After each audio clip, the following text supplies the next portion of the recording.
Welcome back to Peace, Love and Tarot. This reading is for Aries, Sun, Moon, and Rising, and it's the weekly reading for the week of September 2nd to the 8th. Your cards this week, Aries, you have an Oracle card, Sisterhood of the Rose. Past position, we have Five of Swords clarified with the Two of Wands. Present, we have Ace of Wands clarified with the Empress. And future, we have Queen of Cups clarified with the Ace of Pentacles. So Aries, I'm going to start by reading out your Oracle card because it's really setting up the theme here for the reading. So Sisterhood of the Rose, beauty and devotion, priestess, mystic, teacher. The Sisterhood of the Rose is a lineage of priestesses and mystics who devoted their lives to serving humanity and seeding light consciousness all over the earth. A cross-section of ancient lineages, it is the path of devotion and beauty. Walking this path means being devoted to seeing and creating beauty wherever you go. The rose symbolizes the heart and the sacred geometry of all life. You're being called to notice the beauty around you, and particularly in nature, and hear the whispers of Mother Earth. Yeah, so really interesting, Aries. I think a lot of you are really reconnecting deeply with who you are on a spiritual level. That this card really does link to, that terminology of being a light worker, if some of you may have heard of that. And, Aries, you are quite a spiritual sign. Light worker really here is really their role on earth is to come here and hold a really strong vibration, because that actually influences the rest of the earth to kind of raise their frequency so that we can, transcend, hate and, war and all those kind of like really low vibration activities and emotions, and really start to evolve and expand our consciousness. So I really feel like some of you are pivotal in this movement, and you're waking up to that, and you're really starting to realign to that energy, and we're releasing things that don't align with that, and we're moving into the age of Aquarius and the time of the divine feminine. And I really feel that a lot of you in particular, and I can relate to this because I'm an Aries as well, are really waking up to that sense of yourself as a very, very powerful spiritual being who is, here to uplift the role of, uplift humanity. And some of you really are priestesses. You really are the mystics and teachers that are here to do that work. And sometimes it doesn't actually mean you have to do anything. You just have to be the best version of yourself. You just have to live a high vibrational life, because through experiencing that in you, other people will start to raise their frequency as well. So recent past here, Five of Swords and the Two of Wands. So this is what Five of Swords, the kind of energy that we're leaving behind, that is the polar opposite of this Sisterhood of the Rose. It's the stuff that no longer vibrates at that frequency. It is the tension, the bickering, the stress, the strife, the one-upmanship kind of relationships. It's that kind of energy. It's that energy, the harshness, arguments, that sort of thing. Control, mental control, all that type of energy. This is what we're letting go and releasing and letting go of, because that absolutely does not fit with somebody who's moving into the new level of consciousness and evolving.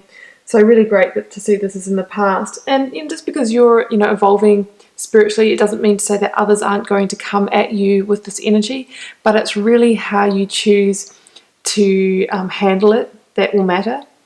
In the past, you may have been the one that was left holding the swords. You may have fought the battle, tried to have the last say, the last word, because the Five of Swords,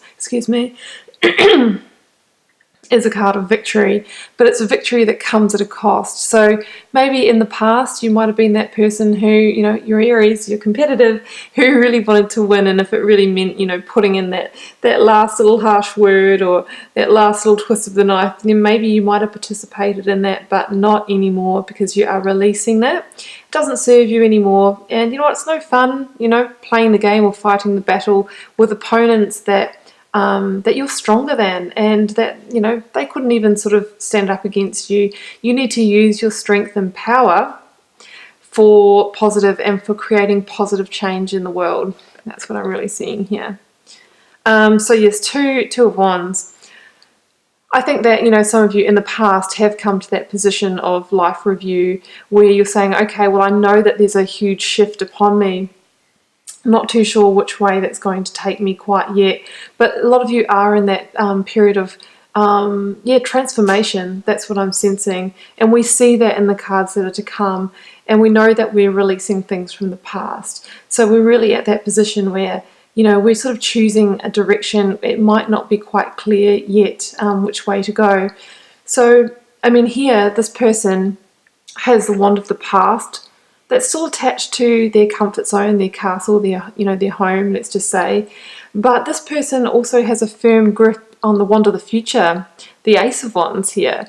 So really what this Two of Wands is asking you is, are you ready to leave the past behind and step beyond your comfort zone into a new inspired beginning, even though you're not quite sure exactly where it may lead you to? I definitely think you're going to do that. You know, this person's already looking towards the future and starting to have that understanding that the whole world is open to them and that they have unlimited potential, opportunity and possibilities, you know, within them. They have all the tools to achieve that. And, you know, this person's looking out to a really abundant, fertile landscape, one of beauty that we've just talked about here. So I really feel that that most of you will choose to go in that new direction. And, you know, this person, like I said before, has a grip on the Ace of Wands, and, you know, that's really, that Ace of Wands is coming in so strongly for you this week. The universe wants you to grasp that Ace of Wands and run with it, basically. Because I'm in the present position here, we have the Ace of Wands with the Empress. So here comes that divine feminine, that priestess, that mystic, that energy is just like bursting out of you this week.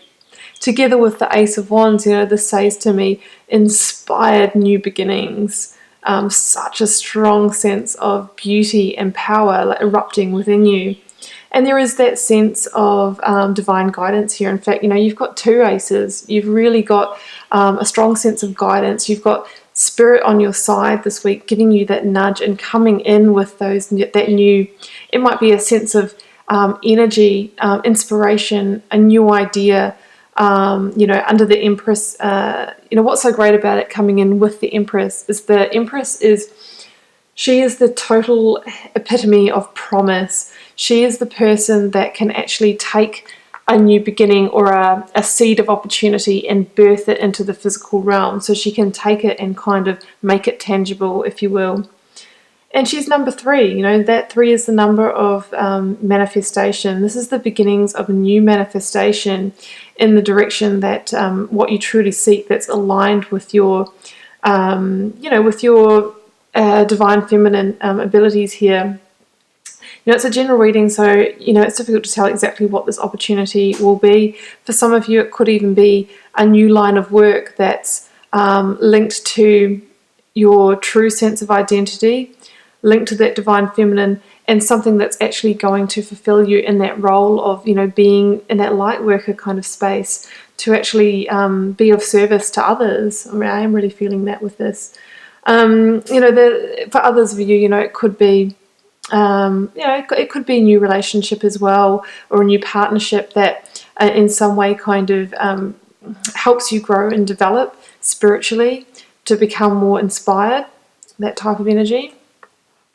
And what's interesting about the Empress is that she is somebody who, she lives with the rhythms of the natural world and connects to nature, and that's what we heard in the Sisterhood of the Rose explanation as well. So this week, you know, if you can spend some time in nature, that would be really beneficial for you. The Empress, you know, it can also talk about living in line with the moon cycles. So you could get a moon diary and start sort of living in the cycles of the waxing and waning moon, you know, when you decide to take on new projects and when you decide to release things from the past along with the phases of the moon. But either way, this is strong, strong, strong potential for new inspired beginnings.